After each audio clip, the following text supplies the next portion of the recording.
प्रीतीताई प्रवीणराव थोडा आणि पंचायत समिती गणामधून प्रियंकाताई केतन वाघ या विजयी झाल्या।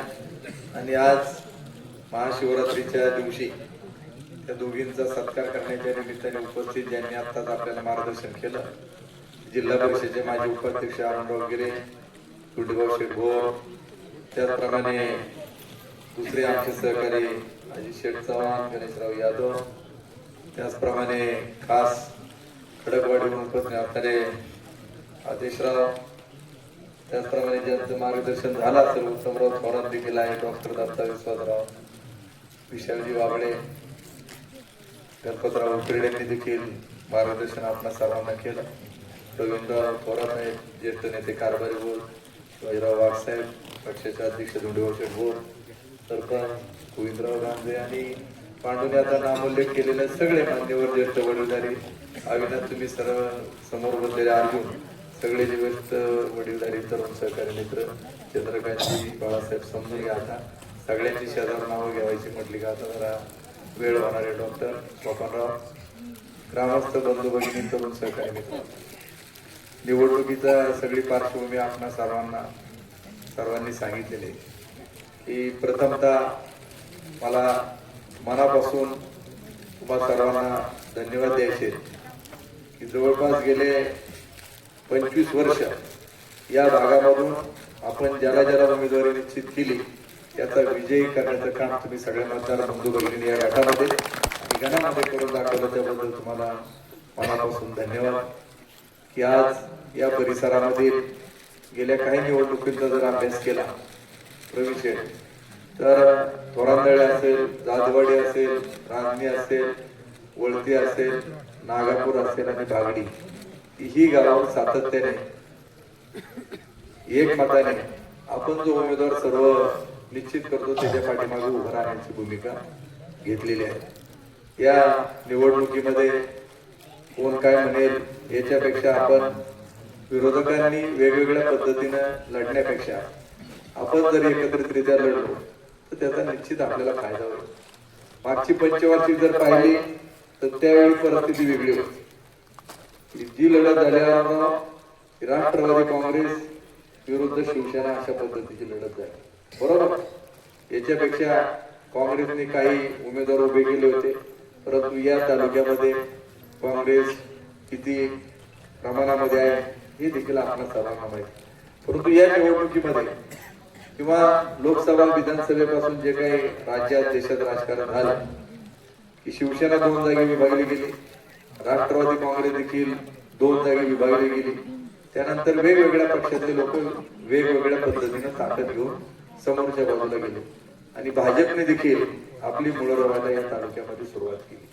आणि मग लढत असताना की नुसतं लढायचं म्हणून लढायचं का निवडून येण्याकरता लढायचं हे आम्ही मंचरच्याच वेळी ठरवलं होतं, परंतु तिथं काही मतमतांतर झाली तरी देखील शिवसेनेने भाजप आणि राष्ट्रवादीची एकत्र होती, त्यांना नगराध्यक्ष पदाच्या उमेदवारांचा तिथं पराभव मोठ्या फरकाने झाला आणि विरोधामध्ये देखील मतदानाचं प्रमाण अधिक झालं। आणि म्हणून आपण यावेळी सर्वांनी एकत्रितरित्या येऊ अशा प्रकारचा एक फॉर्म्युला निश्चित केला आणि त्याच्यामध्ये 4 पक्ष 5 पक्ष जसे ही शिवसेना, दोन्ही राष्ट्रवादी शरदचंद्र पवार पक्ष आणि आदिवासी भागामध्ये किसान सभा, मार्क्सवादी कम्युनिस्ट पार्टी आणि बिरसा ब्रिगेड या संघटनांना देखील आपण एकत्र घेतलं। हे सर्व होत असताना काही दिवस कोण उमेदवार असणार, चिन्ह कोणतं याच्यामध्ये वेगवेगळे काळ गेला आणि समोरच्या बाजूने एकच चिन्ह निश्चित झालं आणि आपली 4 प्रकारची चिन्ह राहिली। त्यांनी वेगळे डाव टाकले की काही लोक की जे गाव विधानसभेला त्यांना मायनस मध्ये होते त्या गावामध्ये त्यांनी उमेदवार म्हणजे मॅनेज कॅन्डिडेट उभे करण्याचं काम केलं आणि त्याच्यात देखील त्यांना यश मिळालं। स्पॉन्सरशिप त्यांना दिली आणि त्यांना टार्गेट दिलं की तुम्ही हे गाव सोडून प्रचार करायचा नाही आणि त्याचा देखील आपल्याला फटका काही प्रमाणात बसला। दुसऱ्या बाजूला राष्ट्रवादी काँग्रेस पक्ष हे एकत्र विलीन होणार असं देखील मोठ्या प्रमाणामध्ये चर्चा आणि वस्तुस्थिती देखील तशीच होती, ती काही नाकारता येत नाही.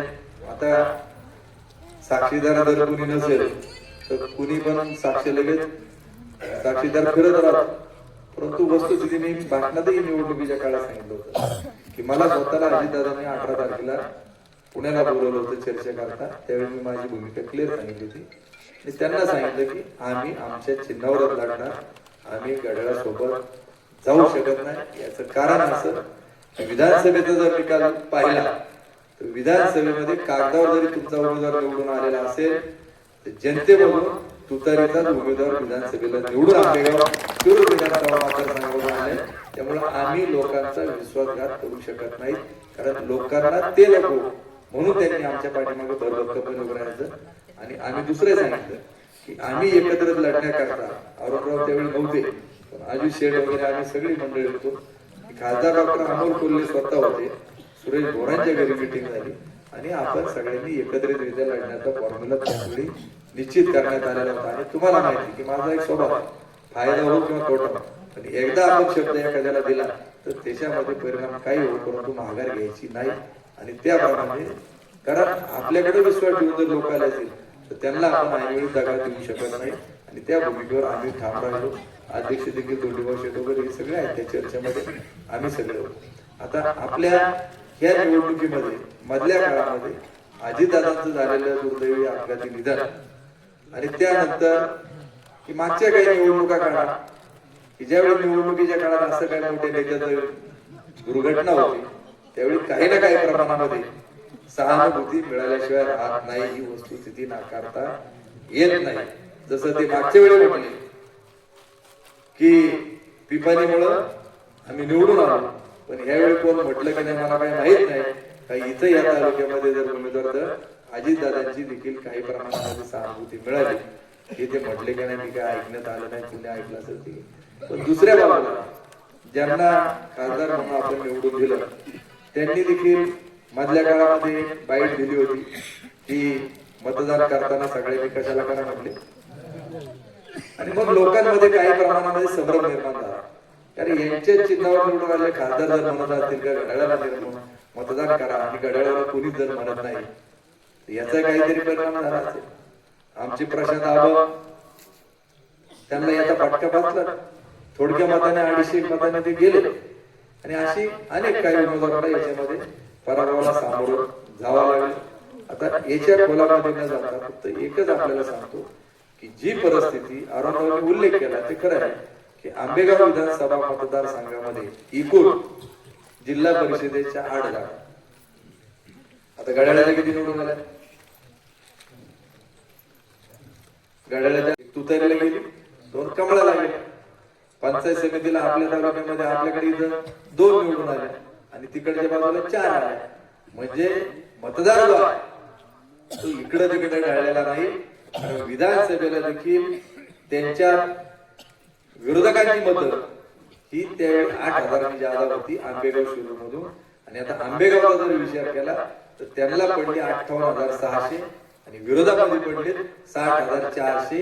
1800 मतं देखील त्यांच्या विरोधामध्ये आली गेली. त्यांनी किती पैसा वाटू द्या नाही तर किती सत्तेचा दुरुपयोग करू द्या, परंतु त्याचा काही उपयोग होणार नाही.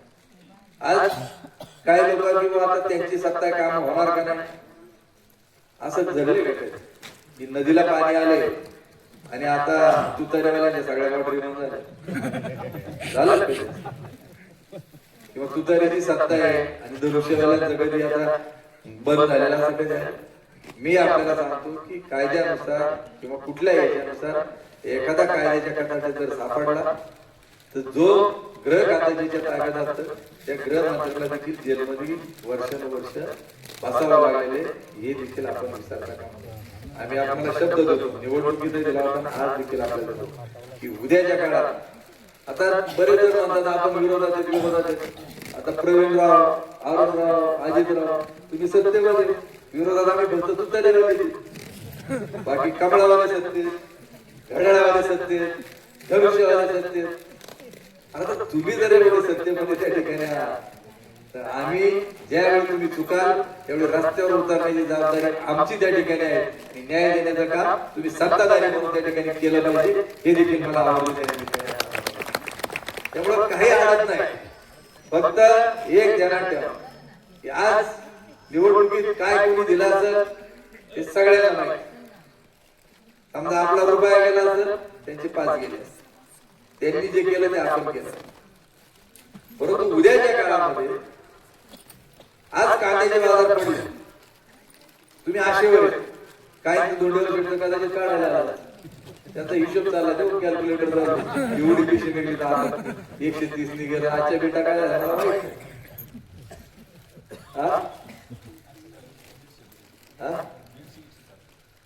ते टॉपचे झाले पण सरासरी आज मला सांगा की आता जर आपण म्हणतो काही लोकांचं नुसतं झालं सत्तेशिवाय काय नाही, सत्तेशिवाय. अरे तुमचं सत्तेमध्ये आहे तरी काय? तुमचा काय 2 नंबरचा धंदा आहे? हा ठेव बघला ज्याचा बाहेर त्या बरोबर. आज समजा तिकडे बंद ड्राय डे आणि ड्राय डेला जर समजा चुकून एखाद्याला माल काढायचा झाला आणि रेड बीड पडली तर मग काय करायचं? मग त्याचं काय स्टॉक जुळला पाहिजे त्या बारा भानगडी. पण आता वावरात आले तुला पाणी भरायला तुला काय सत्तेच घ्यायला पडले? शिंदे काय तुमचं आडत आहे काय? काही नाही. मग कशा करता? आज आमचं म्हणणं एवढं आहे की उद्याच्या काळामध्ये शेतकऱ्याच्या शेतमालाला पहिल्यापासून भाव मिळाला पाहिजे याच्या करता आमची लढाई त्या ठिकाणी आहे. आणि म्हणून मागच्या वेळी 10 पट जहाजाने पाणीपट्टी कपात केली होती, कारखान्यात केली होती का? आपण विरोध केला. तुमचा प्रतिनिधी डायरेक्टर दिले घरपोच पैसे तुम्हाला खात्यात जमा करावा. त्याचबरोबर ज्यादा 200 रुपयाचा बाजार भाव तुम्हाला मिळाला का नाही मिळाला? मधल्या काळात आमदारांनी सांगितलं की आंदोलन करून बिबट्याचा प्रश्न सुटणार आहे का? बिबट्याचा प्रश्न जर सुटला असेल तर फक्त तुमच्यामुळं आपण आंदोलन रस्त्यावरती हायवेवरती केलं आणि बिबट्याचा आपण त्या ठिकाणी बंदोबस्त केला आणि शेतीला तुम्हाला 8 तास दिवसा वीज मिळाली का नाही? आपल्याला 8 नाही, आपल्याला पाहिजे कमीत कमी 10 तास आणि ती मिळवल्याच्या आम्ही मंडळी गप्प बसणार नाही. हा देखील आमचा शब्द. त्याचप्रमाणे 10 वर्ष कोणाला सभासद होतो कारखान्यात दिलं नव्हतं. आपण आवाज उठवला की 13% सभासद ऊस उत्पादकांचा ऊस कारखान्याला आहे आणि 37% तालुक्यातले पण सभासद नाही. घरपोच फॉर्म आले का नाही? आले. आता मला पुन्हा सांगायचं की ज्यांनी कारखान्याला गेली 10 वर्षात एकदा 2दा ऊस घातला असेल आणि त्याच्या नावावरती किमान अर्धा एकर जमीन असेल, तुम्ही कारखान्यावरती जा, फॉर्म घ्या. तुम्हाला जर फॉर्म दिला नाही तर मला भेटा. जो ऊस उत्पादक आहे प्रत्येकाला सभासद वस्तू मिळून द्यायची जबाबदारी आमची आता हे देखील आपण ध्यानात ठेवा. 173 रुपये यावर्षी मिळाले का नाही मिळाले एक रकमी? नाही तर आज कारखान्याच्या काळात 9 लाख टन झाले. हिशोब करा 173 ही किती रक्कम होती होती. म्हणून जनतेच्या बाजूने आवाज उठवणारा सक्षम माणूस पाहिजे की मधल्या काळामध्ये केंद्रामध्ये देखील विरोधी पक्ष नेता नव्हता, खासदार कमी होते. मग एवढं जर मोदी साहेबांचं काम जर दिल्लीमध्ये जर चांगलं असेल, मागच्या वेळी फुल मेजॉरिटी होती भाजप, त्यावेळी आली का त्यांना मेजॉरिटी? नाही. आज राहुल गांधी सारखा नेता तिथे तयार झालेला आहे आणि तो सक्षमपणे संसदेमध्ये भांडतोय. म्हणून कुठेतरी लोकशाही जिवंत आहे आणि म्हणून मी आपल्या सर्वांना सांगतो की या निवडणुकीमध्ये देखील त्यांनी कसलाही किती वापर केलेला असेल ही जनता त्यांना पुन्हा थोडंफार मताधिक्य कमी झालं असेल पण प्रत्येक निवडणूक ही वेगळी असते. समजा या पंचायत समिती गणात विधानसभेला मला 3000 मताधिक्य मिळाले. लोकांना वाटलं आपल्या भागातला माणूस आमदार होतोय, सगळे लोक एकवट होत. मतभेद विचारले, पक्ष विचारले, पण जशी जशी निवडणूक आली की या भागातले 4 उमेदवार उभे राहिले. मग बराडीचा असेल, रांजणीचा असेल, चांडोलीचा असेल, त्यानंतर चाचा असेल की मागच्या वेळी त्यांनी येणं, त्यामुळे व्यक्तिगत संबंध तिथं असतात. त्याचबरोबर आता काही महिला भगिनी, महिला भावनिका असतात. एकदा त्यांनी वटपौर्णिमेला येडं घातलं का ते जन्मजन्माची साथ मागतात. तसंच मधल्या काळामध्ये काहींना आता देवदर्शन झालं, त्या म्हणल्या तर वणीचे तिथं मला शब्द गेलाय, बदलायचा कसा पुढच्या वेळी बघू, असंही काही झालं असेल किंवा काही वणीचे देवीचं दर्शन घेताना म्हटले असतील. की आता आले त्यांच्या गाडी पण माझं मत तिकडेच मी देणार, यांना काय देणार अशा काय त्या ठिकाणी याचा काय परिणाम झाला असेल. अरे तुम्हाला माहिती का नाही मला माहिती, पण चेअरमनचं काय म्हणलं टार्गेट केलं मायनस करून दाखवायचं. सुपारी घेतली कोणी कोणी घेतली होती आंबेवाले. आता त्याचं तर पहिलं तिकडं सीट नगरपालिकेला पडलेलं होतं आणि त्यांच्याकडे कारभार घेतला. आता आपलं सीट इकडे पाडायच्या नादामध्ये तिकडं आमदारांचं पंचायत समितीच्या उमेदवाराचा देखील आपण पराभव केला, हे देखील आपण सर्वांनी ध्यानात घेतलं पाहिजे. निर्गुण पराभव पंचायत समितीला श्वेता ताई म्हणजे त्यांना तिकडं वार्डाला निवडून आणता आलंय, यांना पंचायत समितीचं निवडून आणले. म्हणजे लोक सत्ताधाऱ्याच्या मागे जातात, पैशावाले तुम्ही डोक्यातून काढून टाका. आमचं गाव मायनस करण्याकरता आमच्या गावात एक खानावळ चालू केली होती. आता काय याच्यात कोण गेलं का नाही मला माहिती, मग पाहिजे सगळ्यांनी. हा व्हेज नॉन व्हेज अल्टरनेटिव्ह बरं करताना केलं तर केलं, मग आमच्या बांधाला खिडून मांडव खुन्नस म्हणून. परंतु ठीक आहे, आम्ही काही विरोध केला नाही, चला जे गेले त्यांना म्हटलं जाऊ द्या. परंतु हे फार काळ चालत नाही. मला आपण सर्वांना सांगायचे की जेवण खावणं ट्रिपा करून हे फार काळ चालत नाही. तुम्ही एक वेळ लोकांना फसवू शकता, कायम फसवू शकत नाही. या देशाच्या पंतप्रधानांचा देखील जनतेने पराभव केलेला होता, हे देखील आपण कधी विसरता कामा नये. विलासराव देशमुखांसारख्याला देखील पराभवाला सामना करायला लागला होता. आज मला या दोन्ही सक्षम उमेदवार यांना देखील सांगायचे की प्रीतीताईचा निर्णय घेत असताना आम्ही प्रवीणरावला म्हटलं तुम्ही थांबा जरा. आम्ही सगळ्या कार्यकर्त्यांना जेवढे प्रत्येक गावातल्या सगळ्यांना बोलवलं, त्यांना वस्तुस्थिती सांगितली की आपल्याकडे जर खरोखर कोणी लढणार असेल होते आमच्यात.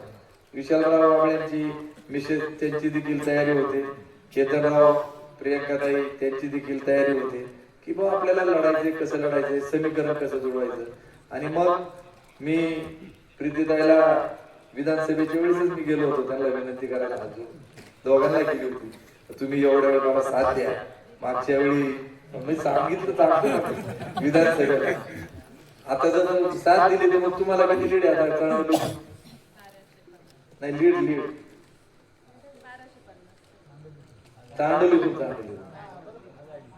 आघाडी आम्हाला किती दिली तुम्ही? असं तुझा भाव नाही. तुम्ही मला 7.5 दिल्या तरी मी आमदार जनतेच्या मनात आहे हे मी कधी नाकारणार नाही. मी ते स्वीकारलेलं शेवटपर्यंत राहा. आणि आज की प्रीतीताई मागच्या वेळी आपण सगळ्यांनी साथ दिली म्हणून त्यांचं थोड्या माताने पराभव, कामाचा त्यांना अनुभव आहे, प्रवीणराव पळत आहेत. आणि मग जर आपण चांदोलीचा उमेदवार दिला, राणीचा इकडचा दिला किंवा वळतीतला दिला तर आपल्याला हे समीकरण जुळेल. आणि त्याप्रमाणे तुमच्या सगळ्यांचं मत ऐकलं आणि मग आम्ही उमेदवारी सगळ्यांमधून त्यांची निश्चित केली आणि त्याप्रमाणे दिलेल्या शब्दाला सगळी माणसं पक्की राहिली. तुम्हाला चांगल्या मताने निवडून प्रियंकाताईंची तर ही पहिलीच वेळ निवडणूक लढवण्याची होती.